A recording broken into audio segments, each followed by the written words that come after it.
font vraiment partie de l'équipe pluridisciplinaire, donc avec le psychiatre, avec l'infirmier. C'est un peu la place de chacun qui est un peu l'enjeu souvent, et le rôle à redéterminer. Et donc là, une formation comme ça leur permet à eux de se rendre compte qu'ils sont dans les clous et qu'ils apportent quelque chose de frais, de nouveau, de différent de l'infirmier qui est un peu technicien quand même. Beaucoup de choses peuvent être faites par les soignants, en binôme, en équipe.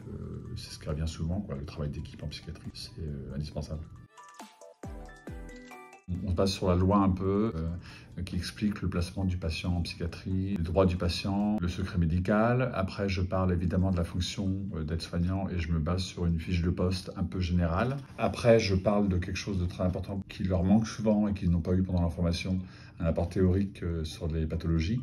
Mais en restant très pratique, je ne parle pas d'une maladie précise, mais plutôt de symptômes. On parle par exemple d'agressivité, de violence. On parle évidemment du suicide, c'est quelque chose d'important. Le principal, c'est le retour d'expérience, et de permettre aux personnes d'échanger entre elles. On finit par la mise en pratique avec des jeux de rôle qui sont des simulations en santé.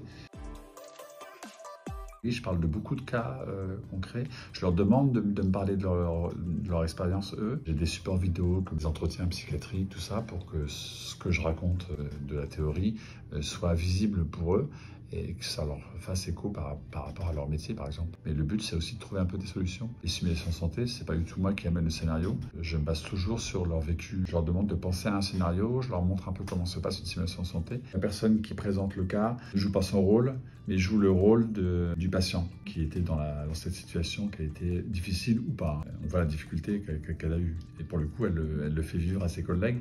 Et c'est intéressant, c'est pour le cas, pour un échange.